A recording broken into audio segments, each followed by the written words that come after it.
In this video, I'm going to show you how to progress from your chronic fatigue syndrome so you can do more things that you love without feeling worse. Basically, you can say goodbye to post-exertional malaise, you can say goodbye to symptoms flaring up, you can say goodbye to the yo-yo that you might be experiencing right now with your chronic fatigue syndrome.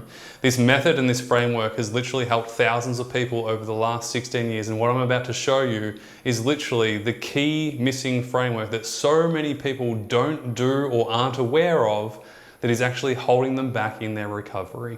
Let's get into it. One of the biggest problems with chronic fatigue syndrome is the pushing and crashing, right? As soon as you have a little bit of energy, you go and spend it straight away. You go from zero to hero, and then you come crashing down. And so one of the biggest problems that you might be experiencing is this lack of consistency. You feel good for one day, and then you feel terrible for 3 days. You feel good for 3 days, and then you feel terrible for 2 weeks. And we want to avoid that.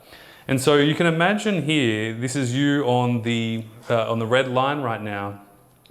And rather than following the green process, which I'll take you through in a moment, maintenance and progress cycles, you do this instead. You wake up, you feel relatively okay, so you push yourself, and then you come crashing down. And we call this the valley of death. And that sounds pretty full on, but that's the feeling and the symptoms that you'll be describing. Is it feels like you're dying, right? Your muscles are on fire, your headaches are through the roof, you're basically feeling horrible. What happens is, over time, you slowly come out of that cave of the valley of death, and then you get back to your original baseline, only to do the same thing again. So you push and you crash, and you push and you crash, and you push and you crash, and then in a year's time, you wonder why you're not progressing. You wonder why aren't I getting better? I'm taking all the supplements, I'm doing all the health things, I'm focusing on my mindset, I'm doing all the brain retraining. You can brain retrain all you want, but until you actually build your strength and capacity appropriately for where you're at, no brain retraining, no single technique is going to actually help you recondition your brain and your body appropriately so you can go and do the things you want to do without feeling worse. Instead, what we want to do, well, first of all, we want to avoid the valley of death. That's the most important thing. Now, in order to do that, we must formulate our appropriate baseline based off where we're at right now. Now, your baseline is very simple. Ultimately, what your baseline is and what it means is that you're able to have a routine and structure that is appropriate for your current capacity right now, which means that you don't feel any worse than you currently do when you do these activities or live this way every single week. Now, if we can maintain that for a period of time, 2 to 4 weeks initially, then we can progress from there. The key concept here is that your health must maintain, meaning that you are not going backwards every second week, that you are not getting colds and flus, that you're not having ups and downs and setbacks all the time that is ruining your health. Number one, health must maintain. So what we do is, imagine you on the green line right now. Imagine you starting out with your current appropriate baseline, right? Your current appropriate routine and structure that is specific for you based off your current capacity, okay? You maintain that for 2 weeks at a minimum. We say 2 to 4 weeks initially, right? We want to maintain and implement our current capacity, routine and structure.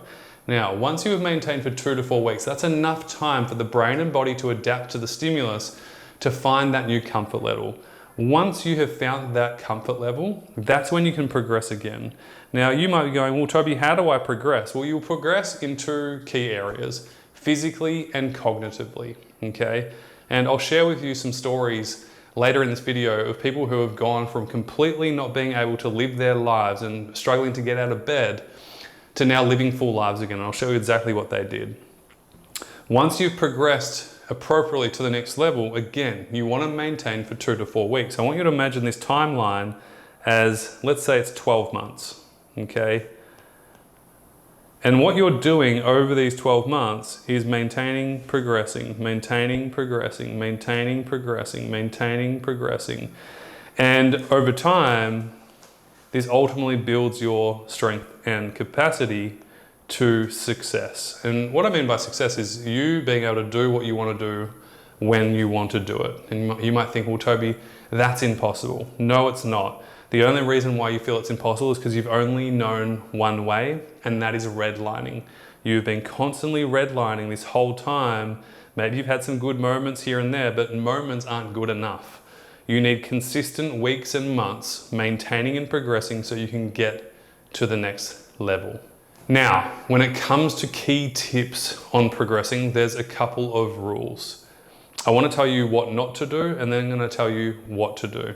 Firstly, you don't want to force progress. I see so many people trying to push themselves beyond their means through no fault of their own. Their doctor has told them to push themselves. Maybe your doctor said that you're lazy or that you need to motivate yourself more. That couldn't be further from the truth. Progress doesn't come from force, it comes from getting pulled, and I'll share with you how that works in a moment. No pushing beyond your limits. Again, you don't want to force progress, you don't want to push beyond your limits. This is not the way forwards. I want you to imagine your baseline is like a slingshot. You're pulling yourself back. Less is more initially. When you pull yourself back with a slingshot, what happens over time when you let go of that slingshot, when you've pulled back long enough, boom, you get propelled forwards. And that's what we want. Number 3, don't come from a place of overcompensation. This is so common for people with chronic fatigue syndrome because they've missed out on so much of life. You might be sitting at home right now going, Toby, I just want to be able to run again. I just want to be able to live my life. I just want my old life back. And I understand that, and that's okay. And at the same time, we want to be very mindful and aware that coming from a place of overcompensation is actually not a good thing. It'll actually make you feel worse. So don't come from this place of desperation and this place of like trying to catch up on time. Ultimately, at the end of the day, acceptance isn't resignation. Acceptance is the starting point of recovery. That's really, really important to understand and grasp. Now, how is a really good house built? Think about that. Is it the frame? Is it the roof? I had a client recently say to me, oh, if I was to build a house, I'd build the frame first. And I said, no, you wouldn't. What do you need to build the frame upon?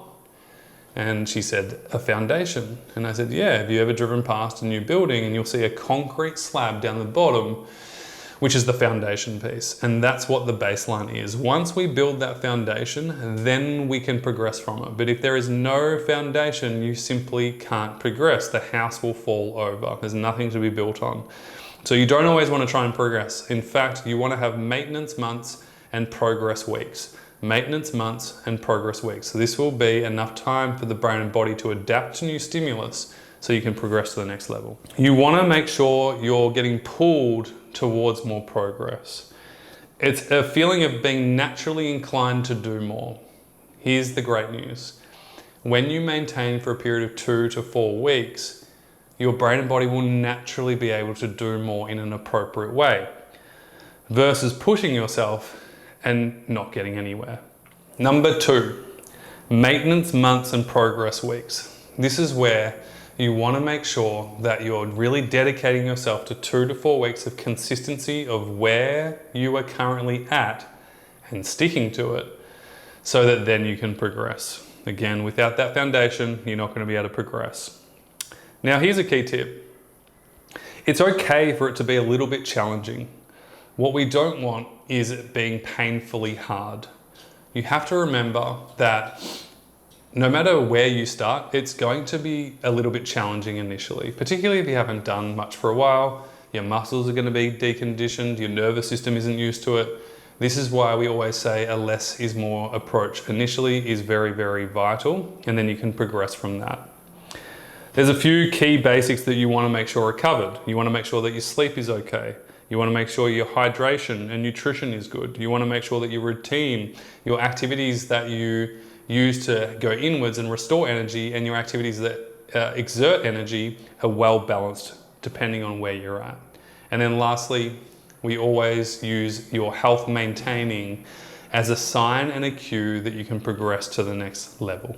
Here's a couple of examples of people who have actually used this framework in real time, who have actually improved and been able to basically live their normal life again.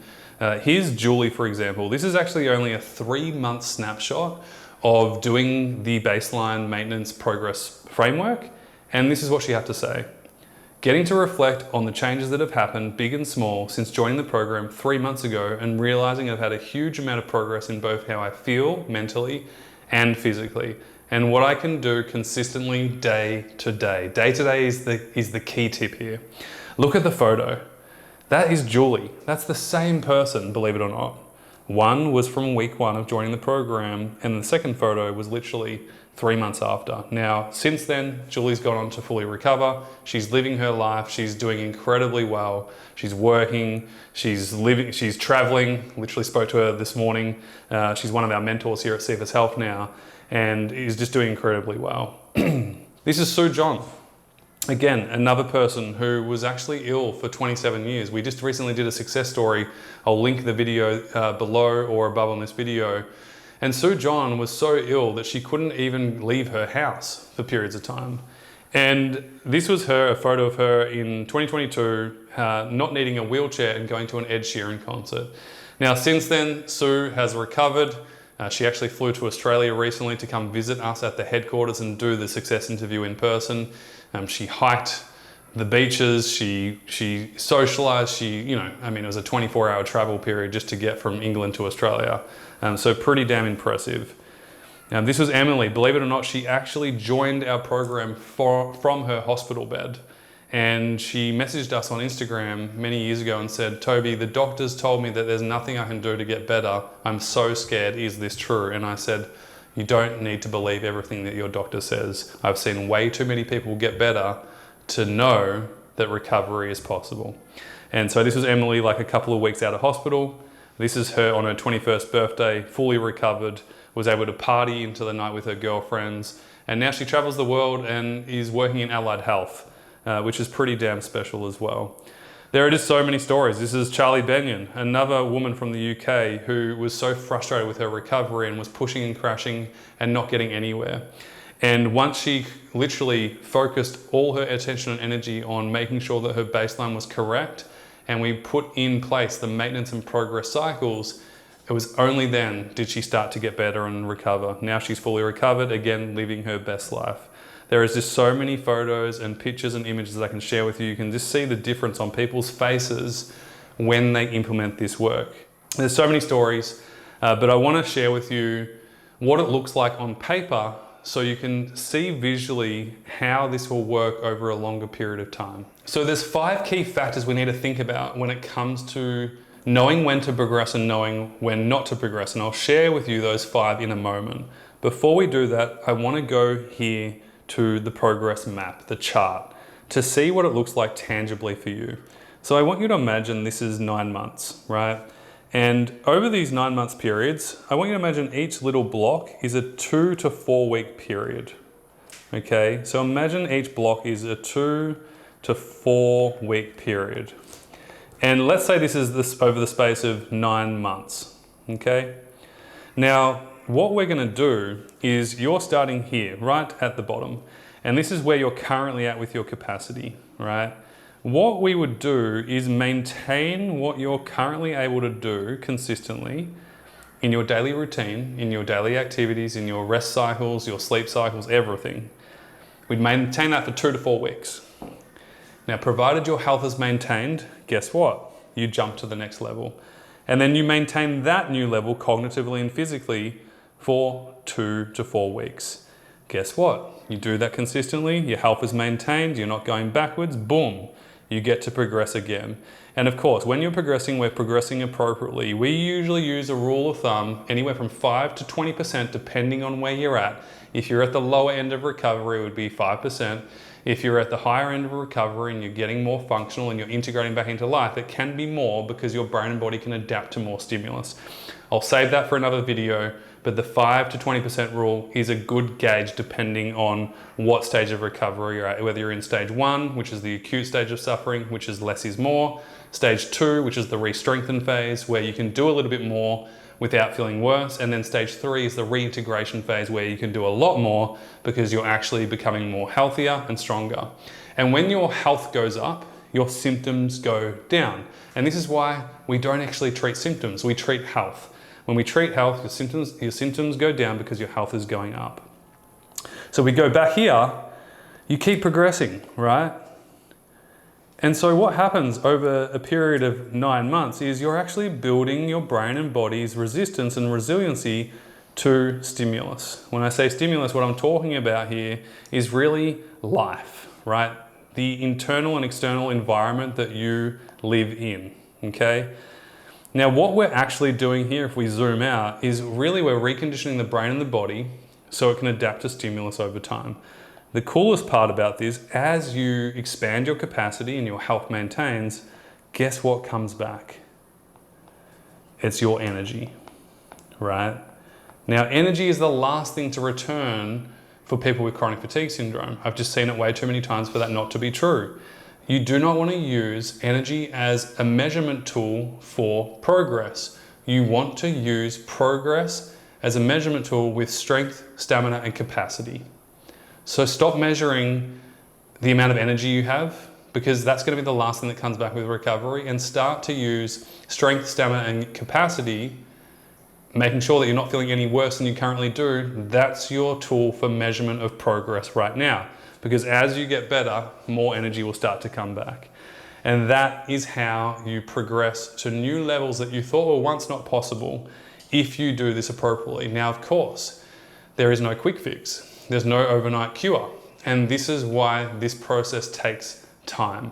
Your brain and body need time to adjust to new stimulus over time.